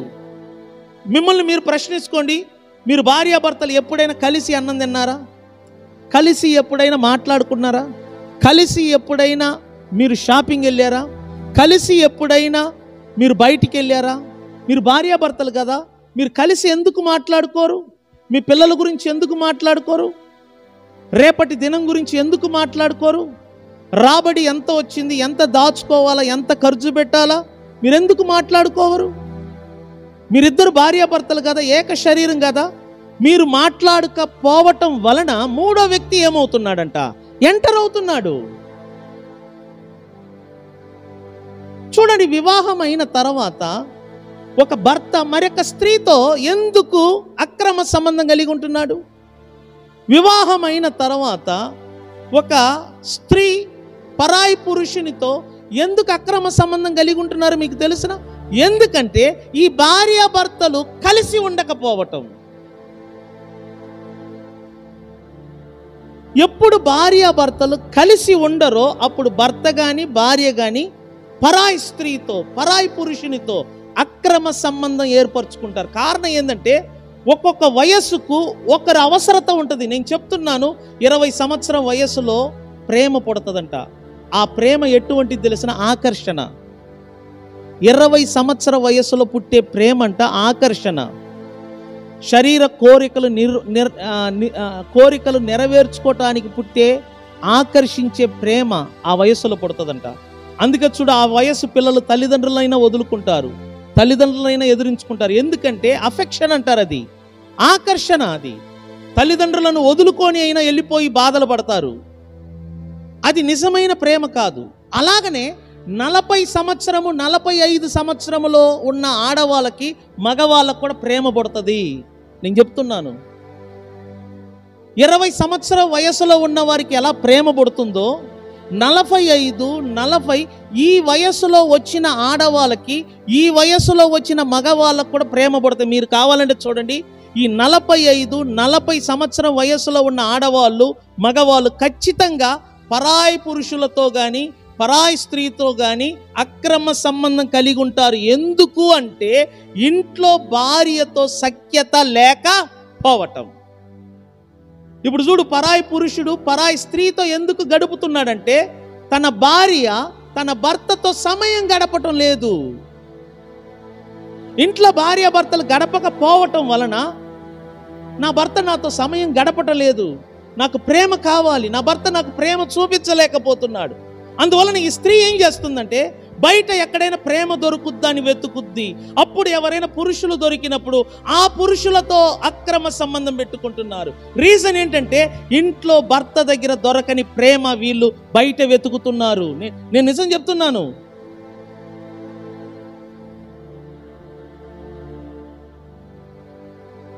అలాగనే పురుషులు కూడా తన భార్య దగ్గర దొరకని ప్రేమను బయట స్త్రీల దగ్గర దొరికినప్పుడు అక్కడ అక్రమ సంబంధం ఏర్పడుతుంది. కారణం ఏంటంటే ప్రేమ, సహవాసం దొరకకపోవటం. నాకు చిన్నప్పుడు ఒక కథ చూశానండి, నాకు ఎప్పటికీ గుర్తు. నేను సునీతకి చెప్తూ ఉంటాను. అతనికి 60 సంవత్సరం వయస్సు, కానీ తన భార్య భర్తను ఎప్పుడు కూడా గౌరవించదు. వారిద్దరికి వివాహమై సుమారు 35 సంవత్సరాలైంది. ఈ 35 సంవత్సరాలు భార్య తన భర్తను వేధిస్తూ ఉంటుంది మాటలతో. ఇతడు తట్టుకోలేక ఇంట్లో గడపనే గడపడు. ఇల్లు అతనికి నరకములాగా, ఇంటికి రావాలంటే ఇష్టపడడు, ఇంట్లో ఉండటానికి ఇష్టపడడు. ఎందుకంటే గయ్యాలి భార్య, ఎప్పుడు చూసినా భర్తను దూషిస్తూ తిడుతూ ఉంటుంది. కానీ కన్న తల్లి చనిపోవటం వలన తల్లి ప్రేమ దొరకక అతడు చాలా బాధపడుతుంటాడు. అతనికి అప్పటికే 60 సంవత్సరం వయస్సు వచ్చింది. అప్పుడు ఆ ఊరికి 20 సంవత్సరం యవనస్తురాలు ఒక ఆడపిల్ల వస్తుంది. ఆ ఆడపిల్ల దగ్గర తల్లి ప్రేమను చూస్తాడు ఇతను. ఇతనికి వయస్సు 60 సంవత్సరం, ఆ అమ్మాయికి 20 సంవత్సరం. ఇతనికి దొరకవలసిన ప్రేమ భార్య దగ్గర దొరకలేదు, కానీ ఇతనికి కావలసిన ప్రేమ 20 సంవత్సర వయస్సులో ఉన్న యవనస్తురాలు దగ్గర దొరికింది. అప్పటి నుంచి ఆ యవనస్తురాల్ని ఒక తల్లిలాగా భావించి ఆమె దగ్గరికి వెళ్ళటం, సేద తీర్చటం, ఆయనలో చెడు ఉద్దేశం లేదు కానీ, ఆయనలో ఎటువంటి శరీర కోరికలు లేవు కానీ, ఆమె దగ్గర ఏదైనా కోరికలు తీర్చటానికి కాదు కానీ, ఆమె దగ్గర తల్లి ప్రేమ కావాలని ఎదురు చూస్తున్నాడు. అర్థం చేసుకోండి, ప్రతి భర్త ప్రతి భార్య ఒకరి దగ్గర ఎదురు చూసేది ప్రేమ. భార్య దగ్గర దొరకని ఆ ప్రేమ 20 సంవత్సరాల వయస్సులో ఉన్న యవనస్తురాలు దగ్గర దొరికినది. అప్పటి నుంచి ఆయన సంతోషంగా నెమ్మదిగా గడుపుతున్నాడు. లేచిన వెంటనే ఆ ఇంటికి వెళ్తాడు. ఊరంతా తప్పుగా మాట్లాడుతున్నారు, ఊరంతా ఆయన ఉంచుకున్నాడని మాట్లాడారు. కానీ అతను మాత్రం అంటాడు, అమ్మ నేను నిన్ను ఉంచుకోలేదురా, నువ్వు నాకు తల్లితో సమానం, నా తల్లి తర్వాత నువ్వు నన్ను ప్రేమించావు, నా తల్లిలాగా నువ్వు నాకు ప్రేమను చూపించావు. ప్రేమ చూపించవలసిన భార్య ద్వేషించింది, ప్రేమ చూపించవలసిన భార్య నన్ను నిందించింది, కానీ తల్లి ప్రేమ నీ దగ్గర దొరికినది అని ఆ 20 సంవత్సర వయసులో ఉన్న యవనస్తురాలను ఒక తల్లిలాగా భావించి ఆమె ప్రేమ కోసం అనుదినం వెళ్ళేవారంట. దీని అర్థం ఏంటంటే, ప్రతి మనిషి చనిపోయేంత వరకు కావలసినది మనిషికి ఏంటంట? ప్రేమ. అందుకే భార్యాభర్తలు ఒకరిని ఒకరు ప్రేమించుకోవాలి, శత్రువులాగా చూడకూడదు. పల్లెటూరులో చదువు లేని వారు గనుక భార్యాభర్తలు వివాహమైన కొత్తలో సమయం గడిపారు కానీ పిల్లలు పుట్టిన తర్వాత సమయం గడపరు. నేనేమంటున్నానంటే, చనిపోయేంత వరకు కూడా భార్యాభర్తలు ఒకరితో ఒకరు ఏం గడపాలా? సమయం గడపాలి. గడపడం అంటే తప్పు కాదు, సహవాసం. అది మీరిద్దరు సమయం గడిపితేనే కదా నీ కుటుంబాన్ని నువ్వు కట్టుకోగలవు. మీరిద్దరు సమయం గడిపితేనే కదా నీ పిల్లల భవిష్యత్తును గురించి మీరు మాట్లాడగలరు.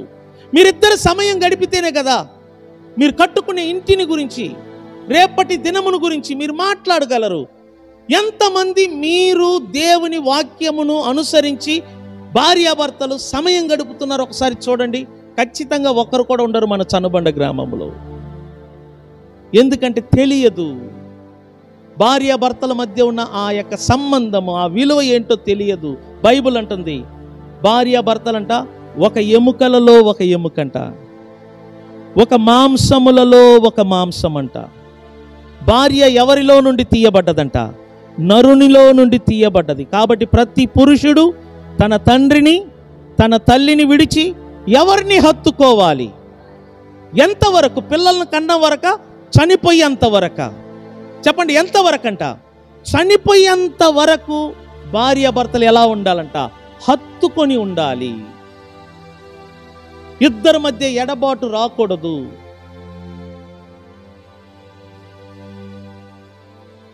అపోస్తలైన పౌలు ఒక మాట చెప్తాడు చూడండి, మీకు చూపిస్తాను. 1 కొరింథీయులకు రాసిన పత్రిక 7వ అధ్యాయం.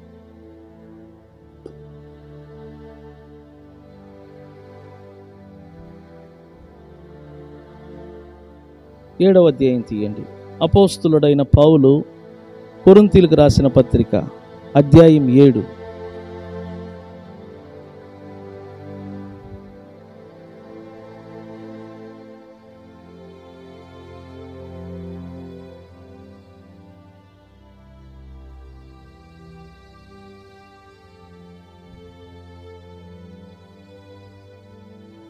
సమ్మతితో తప్ప, ఇప్పుడు ఒక మాట ఉంటుంది చూసారా, ఉపవాసం గురించి.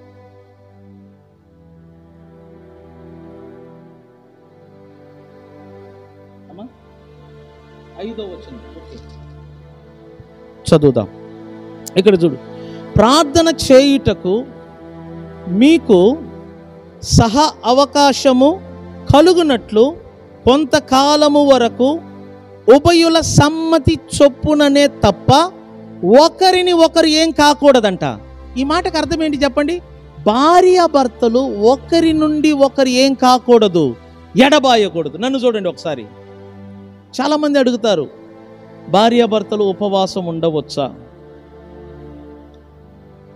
దానికి పౌలు అంటాడు, నన్ను చూడండి, భార్యాభర్తలు ఇద్దరు ఒక మాట మీద మన ఇద్దరము ఉపవాసం ఉందామని వారిద్దరు అనుకొని ఒక మాట మీద ఉండి అప్పుడు వారు ఉపవాసం ఉంటే నో ప్రాబ్లం. కానీ ఇద్దరికి ఇష్టం లేదనుకోండి, ఒకరి నుండి ఒకరు ఎడబాటు కలిగి ఉపవాసముతో సమయం గడపాలని ఒకరికొకరి ఇష్టం లేనప్పుడు వారు అవసరమైతే ఆ ఉపవాసమును మానుకుంటే మంచిది, కానీ భార్య నుండి భర్త, భర్త నుండి భార్య, ఒకరి నుండి ఒకరు ఏం కాకూడదంట. దాని అర్థం ఏంటి? మీరుండే ఉపవాసము కంటే, మీరు చేసే ప్రార్థన కంటే మీరు భార్యాభర్తలు కలిసి ఉండటమే మంచిది అంటున్నాడు. నా మాట అర్థమైందా? ఒక పాస్టర్ గారు కొత్తగా పెళ్ళైన తర్వాత 40 రోజులు ఉపవాసం ఉన్నాడంట, యవనస్తుడు. ఈ విషయం నాకు మన యవనస్తుడే చెప్పాడు. అతడు కూడా బైబిల్ ట్రైనింగ్కి వెళితే అతనితో చదువుకున్న వాడి జీవితంలో జరిగిన ఒక సంఘటన ఇది. 40 రోజులు, పెళ్ళైన వారంలోనే 40 రోజులు ఉపవాసం ఉన్నాడంట. అంటే దాని అర్థం ఏంటి? అతిభక్తి. అది పెళ్ళైన వాడు భార్యతో గడపకుండా 40 రోజులు ఉపవాసములు గడిపాడు, భార్య దగ్గరికి వెళ్ళలేదంట. ఈ 40 రోజుల్లో భార్య మరొకనితో లేచిపోయింది. ఇప్పుడు చెప్పండి, పొరపాటు ఎవరిది? చెప్పండి, ఎవరిది? దీనిని ఎంతమంది విమర్శించారు తెలుసునా? దీనిని ఎంతమంది తప్పుపట్టారు తెలుసునా? దీనిని ఎంతమంది ఏలు పెట్టి చూపించారు తెలుసునా? ఇక్కడ పొరపాటు సైతాన్ అన్నారు, కానీ సైతాన్ కాదు. బైబిల్ క్లియర్గా చెప్తుంది, నీ భార్యతో నీవు జ్ఞానము కలిగి ఏం చెయ్యాలంట? కాపురము చెయ్యాలి. పౌలు అంటున్నాడు, ఒకరి నుండి ఒకరు ఎడబాయవద్దు. అంటే దాని అర్థం ఏంటి? మీ సహవాసము, మీ భార్య భర్తలు ఒకరి నుండి ఒకరు ఎడబాయవద్దు. మిమ్మల్ని ఎడబాసే పని కానీ ప్రార్థన కానీ ఏదైనా ప్రమాదం అని నేను చెప్తున్నాను. మీరు కలిసి ఉండటం మంచిది, మీరు ఏకాత్మ కలిగి ఉండటం మంచిది. నేను అందుకే యవనస్తులకు అంటాను, నానా నీ భార్యను వదిలిపెట్టి దూరంగా పనికి వెళ్ళవద్దు అంటాను. వెళ్తేనే కదా డబ్బు అంటారు, వెళ్తే డబ్బు వస్తుంది, కానీ నువ్వు వెళ్ళటం వలన మూడో వ్యక్తి ఎంటర్ అవుతారు. అది మూడో వ్యక్తి ఎట్టి పరిస్థితిలో అక్కడ జ్వరబడకూడదు. మీరు చూడండి, ఆదాము గాఢ నిద్రలో ఉన్నాడు, అవ్వమ్మ ఎక్కడో ఒంటరిగా ఉన్నది. ఆదాము అవ్వమ్మ ఇద్దరు ఎడబాటు కలిగి ఎవరి పనిలో వాళ్ళు ఉన్నారు. ఆదాము నిద్రపోతున్నాడు, అవ్వమ్మ తోటంతా తిరుగుతుంది. ఇప్పుడు ఎవరు ప్రవేశించారంట? అపవాది అయిన సాతాను. వాళ్ళిద్దరు కలిసి ఉన్నప్పుడు కాదు, వారిద్దరు దూరంగా ఉన్నప్పుడు మూడో వ్యక్తి ప్రవేశించాడు. అవ్వమ్మ ద్వారా ఆదామును కొట్టాడు, ఆదాము ద్వారా సృష్టిని పతనం చేశాడు. అదే నేను చెప్తున్నా, కుటుంబాలు ఎందుకు దెబ్బతింటుందంటే భార్య భర్తల మధ్య ఎడబాటు రావటం.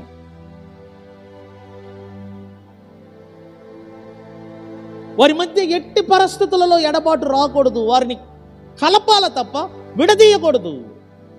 ఎందుకంటే మూడో వ్యక్తి ప్రవేశించే అవకాశం ఉంది. నేను అందుకే చెప్తున్నాను, ప్రేమ అనేది 20 సంవత్సరములోనే కాదు. మీరు చూడండి, నేను చెప్తుంది నిజమా కాదా సమాజాన్ని పరీక్షించండి. 40-45 వయసులో కూడా ప్రేమ పుడుతుంది. నేను చెప్పింది నిజమా కాదా మీ వీధిలో గ్రామంలో పరీక్షించండి. పెళ్లి కాని వారి కంటే ఎక్కువగా ప్రేమలో పడ్డవారు 40-45 వయసులో ఉన్న ముసలోళ్ళే. వాళ్ళు ఎక్కువగా తోటలల్లో, రోడ్లల్లో ఇక్కడెక్కడ సాటుగా కనబడతా ఉంటారు. మనం చూసినప్పుడు వీళ్ళకేం పొయ్యే కాలం వచ్చిందంటాం. వాళ్ళకి పొయ్యే కాలం కాదు, వాళ్ళకి ఇంట్లో ప్రేమ దొరకలా. పురుషునికి భార్య దగ్గర ఏం దొరకకపోవటం వలన వేరే భార్య దగ్గరికి వెళ్తున్నాడు. తన భర్త దగ్గర దొరకకపోవటం వలన ఆ ప్రేమ కోసం ఆమె వేరే పరాయి పురుషుని దగ్గరికి వెళ్తుంది ప్రేమ కోసం. దాన్ని అక్రమ సంబంధం అంటారు. అది మన కంటికి ఎట్ట ఉందంటే తప్పుగా కనబడుతుంది, కానీ వాళ్ళ దృష్టికి తప్పుగా అనిపించదు. వాళ్ళ దృష్టికి అది తప్పుగా అనిపించదు. వాళ్ళకి ఎలా అనిపిస్తుంది అంటే, నా ఇంట్లో ప్రేమ దొరకలేదు, నేను వెతుక్కుంటున్నాను. అర్థమైందని నేను చెప్పేది. మా ఇంట్లో టిఫిన్ లేదు కాబట్టి హోటల్లో పోయి తింటున్నాను. మా ఇంట్లో అన్నం దొరకలేదు కాబట్టి నేను ఫాస్ట్ ఫుడ్గా తింటున్నాను. అదేవిధంగా నా భార్య దగ్గర దొరకని ప్రేమ ఆమె దగ్గర దొరికింది కాబట్టి నేనేం తప్పు చేస్తున్నాను. నా భర్త దగ్గర దొరకని ప్రేమ ఆయన దగ్గర దొరుకుతుంది కనుక నేనేం తప్పు చేస్తున్నా. వాళ్ళ దృష్టికి అది తప్పుగా అనిపించదు, ఎందుకంటే ఆ వయస్సులో వాళ్ళ అవసరత అది. దాన్నే అక్రమ సంబంధం అంటారు. ఎందుకు అలా జరుగుతుందంటే వారికి దొరకవలసిన ప్రేమ ఇండ్లల్లో దొరకక పోవటం. ఎందుకు దొరకకపోతుందంటే సమయము గడపకపోవటం. నేను చెప్పాను కదా, దరిదాపు పల్లెటూరులో చదువు లేని వారు భార్యాభర్తలు సమయమే గడపరండి. మీరు ఎప్పుడైనా అడగండి, మీ భర్తతో సమయం గడిపారా, మీ భార్యతో సమయం గడిపారంటే ఎప్పుడో పెళ్ళైన కొత్తలో గడిపామండి. అదేంటి పెళ్ళైన కొత్తలో ఇప్పుడు ఎందుకు గడపట్లేదు? పిల్లలు పెద్దోళ్ళు అయ్యారని కాదు, సమయం గడపటం అంటే తప్పుగా భావించగాకండి, సహవాసం. అది నీ బాధను నీ భార్యతో పంచుకో, నీ బాధని నీ భర్తతో పంచుకో. మీరిద్దరు ఏక శరీరము, మీరిద్దరు ఎముకలలో ఒక ఎముక, మాంసములలో ఒక మాంసము, మీరిద్దరు ఒక శరీరము, మీరిద్దరు ఒకే బాడీ అయి ఉన్నారు. కాబట్టి మీ ఫీలింగ్స్, మీ బాధను, మీ వేదనను పంచుకోవటానికే దేవుడు భార్య భర్తలనే అనుబంధాన్ని సృష్టించాడు. ఇలా గడపకపోవటం వలన చాలా మంది చూడు, భార్యతో మాట్లాడుట కంటే సెంటర్లో కూర్చుంటారు, భార్యతో గడుపుట కంటే ఎక్కడెక్కడో కూర్చుంటారు. దాని వలన కుటుంబం బలహీనపడుద్దు తప్ప కుటుంబం బలపరచబడదు. నేను నేర్చుకున్నది చెప్తున్నాను, భార్యతో సమయం గడపటం వలన ఆమె గుణ లక్షణాలు ఏంటో నాకు తెలిసిపోతుంది. ఆమెను ఎలా కంట్రోల్ చేయాలి, ఆమెను ఎలా నా వైపు మళ్లించుకోవాలి, ఆమెతో నేను ఎలా జ్ఞానముతో కాపురం చేయాలి, ఇవన్నీ నాకు ఎలా తెలుస్తుందంటే నేను ఆమెతో గంటల తరబడి సమయము గడపటం వలన. అప్పుడే భార్యాభర్తల మధ్య ఉన్న అనుబంధం బలపడుతుంది, ప్రేమ బలపడుతుంది, కుటుంబము బలపడుతుంది, పిల్లలు కూడా క్షేమముగా ఉంటారు. ప్రియులారా, నేను ముగిస్తున్నాను. ఇప్పటి వరకు మీ కుటుంబములో మీ భార్యాభర్తల మధ్య సహవాసం లేక ఉన్నట్లయితే ఇక నుండైనా మీరు మాట్లాడండి. ఎందుకంటే దేవుడు మిమ్మల్ని ఒక ఉద్దేశముతో నిర్మించాడు. నీ భార్యతో నువ్వు మాట్లాడకపోతే ఇంకెవరు మాట్లాడతారు? నీ భర్తతో నువ్వు మాట్లాడకపోతే ఇంకెవరు మాట్లాడతారు? నా సలహా, నీ తల్లిదండ్రులతో మాట్లాడుట కంటే నీ భర్తతో ఎక్కువ సమయం గడుపు. ఎందుకంటే నువ్వు భర్తలో నుండి తీయబడ్డావు. నీవు నీ భర్త ఇద్దరు ఒక శరీరం, ఒక మాంసమై ఉన్నారు. మీ పట్ల దేవుని ఉద్దేశం గొప్పగా ఉంది. మీ ద్వారా దేవుడు గొప్ప కార్యాలు చేయాలనుకుంటున్నాడు. అందువలన మీరిద్దరు ఏకాత్మ కలిగి ఉంటే, మీరిద్దరు ఏక మనసు కలిగి ఉంటే ఈ ప్రపంచాన్ని కూడా మీరు సృష్టించగలరు, ఈ ప్రపంచాన్ని కూడా మీరు బాగు చేయగలరు. నేను ఒక చిన్న కథ చెప్పి ముగిస్తాను. మా కాలేజీలో జరిగిన ఒక సంఘటన. ఎన్నోసార్లు ఎన్నో పెళ్ళిళ్ళలో ఈ మాటలు చెప్పాను. మెక్సికో అని ఒక పట్టణం ఉంది. ఆ పట్టణములలో ఒక 5 అడుగులు ఎత్తు కలిగిన ఒక పాస్టర్ గారు 6 అడుగులు ఎత్తు కలిగిన ఒక అమ్మాయిని పెళ్లి చేసుకున్నాడు. ఈయన మెక్సికో, కానీ ఆయన చేసుకున్న అమ్మాయి వాళ్ళు అమెరికా కుటుంబానికి చెందిన వాళ్ళు. చైనా దేశానికి మిషనరీగా వెళ్ళి అక్కడ స్థిరపడ్డారు. ఏదో రకంగా దేవుని కలయిక వలన వీళ్ళిద్దరికీ వివాహం జరిగింది. వీరిని చూడటానికి విచిత్రంగా ఉంటుంది. ఎందుకంటే భర్త 5 అడుగులు ఉంటాడు, భార్య 6 అడుగులు ఉంటుంది. ఆమె సన్నగా ఉంటుంది, ఈయన లావుగా పొట్టిగా ఉంటాడు. ఇంకొక గమ్మత్ ఏంటంటే ఆమె భాష ఈయనకు తెలియదు, ఈయన భాష ఆమెకు తెలియదు. ఎందుకంటే ఆమె ఇంగ్లీష్ మాట్లాడుతుంది, ఈయనకి ఇంగ్లీష్ తెలియదు. ఈయనకి పోర్చుగీస్ తెలుసు కానీ ఆమెకు పోర్చుగీస్ తెలియదు. ఒకరి భాష ఒకరికి అర్థం కాదు. ఈడు జోడు బాగులేదు, భాష అర్థం కాదు. కానీ వారిద్దరు మనసు కలిసిమెలిసి ఉంది. ప్రతిరోజంట వాళ్ళు రూమ్లో సమయం గడుపుతారంట. ఎలా? బైబిల్ చదవటం, ఎవరికి వచ్చిన భాషలో ప్రార్థన చేసుకుంటారంట. ఆ విధంగా 25 సంవత్సరములు వారి వివాహ జీవితం పూర్తయినది. పిల్లలు పుట్టారు, పెద్దోళ్ళు అయ్యారు. మీకు తెలుసు కదా, 25 సంవత్సరం వస్తే సిల్వర్ జూబ్లీ అంటారు. పిల్లలు తల్లిదండ్రులకు సిల్వర్ జూబ్లీ అనే ఒక పండుగను ఏర్పాటు చేశారు. ఎందుకని 25 సంవత్సరం పెళ్ళయింది అని పిల్లలే ఒక ప్రోగ్రాం ఏర్పాటు చేశారు. అప్పుడు పిల్లలు తల్లిదండ్రుల గురించి సాక్ష్యం చెప్తున్నారంట. ఏమని? మా తల్లిదండ్రులు మమ్మల్ని కన్నారు, పెంచారు. వాళ్ళు ఎప్పుడైనా తిట్టుకున్నారా, కొట్టుకున్నారా, అరుచుకున్నారా అని మేము మాట్లాడుకుంటూ ఉంటాము. ఒకవేళ మా ముందు కాకుండా గదిలో సీక్రెట్గా తిట్టుకోవటం, కొట్టుకోవటం, అరుచుకోవటం అలాంటిది ఏదైనా ఉంటుందని మేము ప్రతిరోజు, పిల్లలు అంటున్నారు సాక్ష్యం, ప్రతిరోజు మా అమ్మ నాన్నగారు ఉన్న గదికి బయట నిలబడి మా చెవులంట ఆ తలుపు దగ్గర వింటుంటే లోపల నుంచి ప్రార్థన శబ్దము, బైబిల్ చదివే శబ్దము తప్ప ఏనాడు వారి గదిలో నుండి కొట్లాట, అరుసుకోవటం, తిట్టుకోవటం ఇటువంటి భాషలు మేము వినలేదు అని సాక్ష్యం చెప్పినప్పుడు తల్లిదండ్రులు అంట కళ్ళము నీళ్ళు పెట్టారంట. అప్పుడు ఆ తల్లిదండ్రులు వచ్చి, నా బిడ్డలు మేము గదిలో ఉన్నప్పుడు మేము ఏం చేస్తున్నాము, మేము ఏం మాట్లాడుకుంటున్నాము, వాళ్ళు బయట ఉండి పరీక్షిస్తున్నారన్న విషయం మాకు ఇప్పటికీ తెలియదు. ఇప్పుడు ఆ విషయం తెలియగా మాకు భయం పడుతుంది. కానీ దేవుని కృప వలన ఇప్పటి వరకు నాకు నా భార్యకు మధ్య గొడవలు లేవు, కొట్లాటలు లేవు, ఏనాడు మేము దూషించుకోలేదు, ఏనాడు మేము తిట్టుకోలేదు అని సాక్ష్యం చెప్పారంట. వారు చేసిన గొప్ప కార్యం ఏంటి చెప్పానా? మెక్సికో పట్టణములో 6 పెద్ద సినిమా థియేటర్లు ఉన్నాయంట. ఆ పట్టణంలో ఉన్న యువకులందరూ కూడా ఆదివారం వస్తే చర్చికి రాకుండా ప్రతి ఒక్కరు సినిమా హాల్కి వెళ్ళిపోతారంట. ఆదివారం రోజు చర్చికి రాకుండా సినిమా హాల్కి వెళ్తున్నారని ఈ పాస్టర్ గారు ఎంతో బాధపడేవాడంట. ఏం చేయాలని భార్యాభర్తలు ఇద్దరు ప్రార్థన చేసుకుంటూ ఆలోచిస్తూ ఉంటే వాళ్ళకు ఒక ఆలోచన కలిగిందంట. సినిమా హాల్ ఉన్నదాని వల్లే కదా ఈ యువకులందరూ సినిమా హాల్కి వెళ్తున్నారు. అదే సినిమా హాల్ని మనం డబ్బులు ఇచ్చి కొని దాన్ని చర్చిగా చేస్తే ఇక సినిమా హాల్కి వెళ్ళే అవకాశం లేక యవనస్తులందరూ ఎక్కడికి వచ్చి కూర్చోవటం ప్రారంభిస్తారు? చర్చిలో కూర్చుంటారు. కాబట్టి భార్యాభర్తలు ఇద్దరు ప్రార్థనలో ఏకాత్మ కలిగి, ప్రభువా ఈ 6 సినిమా హాలు కొనుటకు సహాయం చేయమని అడిగితే ప్రభు సహాయం చేశాడంట. 6 సినిమా థియేటర్లను వీరు సొంతంగా కొని ఆ సినిమా హాళ్లను చర్చిగా ప్రతిష్ఠ చేశారు.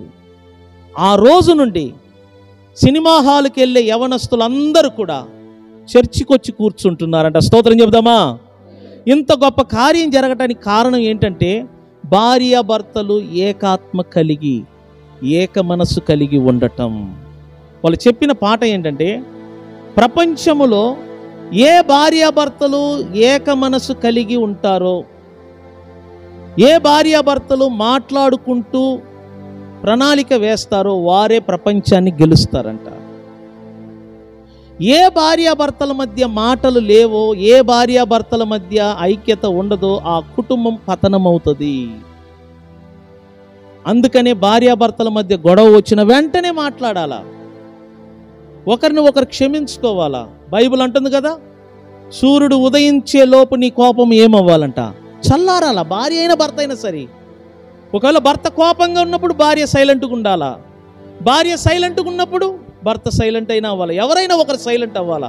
నువ్వెంత నేనెంత అంటే నీ శరీరానికి, నీ కాపురానికి నువ్వే నిప్పట్టించుకుంటున్నావు. నేను చెప్తున్నాను, నిన్ను నువ్వే పాడు చేసుకుంటున్నావు. అప్పుడు సైతాను సంతోషపడతాడు. కాబట్టి ప్రియులారా అర్థం చేసుకో, భార్య భర్తల అనుబంధము చాలా గొప్పది. దేవా నన్ను ఆశీర్వదించు, నాకు ఇల్లు, ఇటువంటిది అడగవద్దు. ఫస్ట్ నీ భార్యతో సమాధానంగా ఉండి, నీ భర్తతో సమాధానంగా ఉండు. ముందు మీరు మాట్లాడటం అలవాటు చేసుకోండి. మీరు ఎక్కడికి వెళ్ళినా కలిసి వెళ్ళండి. షాపింగ్కి వెళ్తే కలిసి వెళ్ళండి, భోజనానికి వెళ్తే కలిసి వెళ్ళండి, కూర్చొని కలిసి భోజనం చేయండి. ఒకరిని విడిచి ఒకరు విడవవద్దు. చూసేవాళ్ళు ఎగతాళి చేస్తారు, భార్యను వదలడు, భార్యను పట్టుకుని. వాళ్ళకి తెలియదు, భార్యాభర్తల అనుబంధం తెలియని వాళ్ళు అట్లాగనే మాట్లాడతారు. విడిచిపెట్టవద్దు, ఎందుకంటే మూడో వ్యక్తి ఎంటర్ కాకూడదు. నేను చెప్తున్నాను, కలిసి కలిసి ఎక్కడికి వెళ్ళినా కలిసి భోజనం చేయటం, కలిసి మాట్లాడుకోవటం, కలిసి ఊరికి వెళ్ళటం, కలిసి ప్రయాణం చేయటం. అలా నువ్వు అలవాటు పడితేనే నీ కుటుంబం బాగుంటుంది. నీ దగ్గర నీ పిల్లలు కూడా నేర్చుకుంటారు. భార్యాభర్తల అనుబంధం చాలా గొప్పదని నేను చెప్తున్నాను. మిగిలిన మాట రేపు విందాం. ఒక్క క్షణం లేచి నిలబడి ఈ రాత్రి విన్న ఈ మాటలను దేవుడు దీవించినట్లుగా మన 2 చేతులు పైకెత్తి కొద్ది క్షణము దేవాతి దేవునికి స్తోత్రములు చెల్లించుదాం. అందరు కలిసి స్తుతించుదాం కొద్ది క్షణము. హల్లెలూయా, స్తోత్రములు తండ్రి.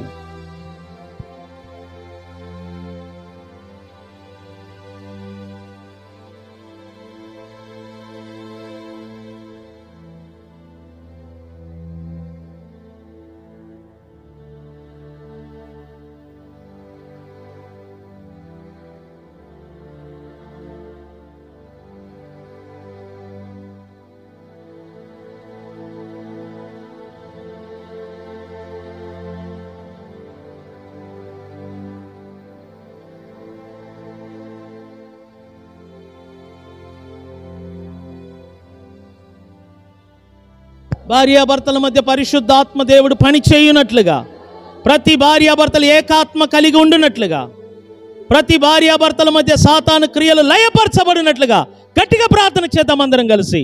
హల్లెలూయా, స్తోత్రములు తండ్రి. కుటుంబాలు బాగుపడాలంటే భార్యాభర్తలు ఏకాత్మ కలిగి ఉండాలి. పిల్లలు బాగుండాలంటే భార్యాభర్తలు ఏకాత్మ కలిగి ప్రార్థనలు చేయాలి. హల్లెలూయా, స్తోత్రములు తండ్రి. Praise the Lord. హల్లెలూయా.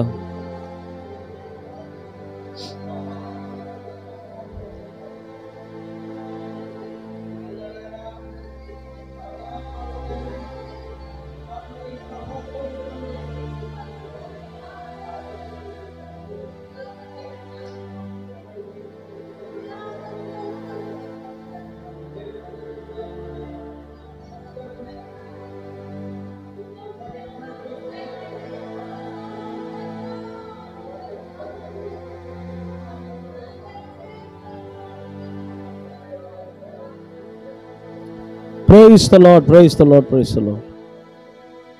హల్లెలూయా. ప్రార్థన చేసుకుందాం. తండ్రి నీకు వందనాలు, స్తోత్రములు. నిజంగానే భార్య భర్తల యొక్క అనుబంధము ఎంతో విలువైనది. ఈ విలువైన బంధాన్ని అపవాది అయిన సాతాను ఎన్నో విధాలుగా పాడు చేస్తున్నాడు. ప్రతి బిడ్డలు గ్రహించి ఈ బంధాన్ని కాపాడుకోవటానికి సహాయం చేయండి. భార్య భర్తతోనూ, భర్త భార్యతోనూ మనసు విప్పి మాట్లాడుకోవటానికి సహకరించండి. ఇదిగో విని ఈ మాటలను ఎవరు అపార్థం చేసుకోకుండా గ్రహించి ఒక భార్య భర్తకు మధ్య ఇంత అర్థాలు ఉన్నాయా అని తెలుసుకొని నీ వాక్యములో ఎదుగుటకు సహకరించండి. మరలా రేపు నీ సన్నిధికి వస్తున్నప్పుడు అనేకులను మీరు నడిపించమని, వచ్చిన బిడ్డలందరినీ చేతికి అప్పగిస్తున్నాను. పేరు పేరున మీరు దీవించమని ప్రభు అయిన యేసుక్రీస్తు నామమున ప్రార్థన ద్వారా అడిగి వేడుకుంటున్నాము పరమ తండ్రి. ఆమేన్. మన తండ్రి అయిన దేవుని ప్రేమ, ప్రభు అయిన యేసుక్రీస్తు యొక్క కృప, పరిశుద్ధాత్మ అన్యోన్య సహవాసము కూడి వచ్చిన మనందరికీ తోడై ఉండి నడిపించును గాక. ఆమేన్. యేసు రక్తమే జయం, సిలువ రక్తమే జయం. ప్రభు అయిన యేసుక్రీస్తు నామమునకు మహిమ, ఘనత, ప్రభావములు కలుగును గాక. స్తోత్రం చెబుదామా? హల్లెలూయా. మంచిది. God bless you.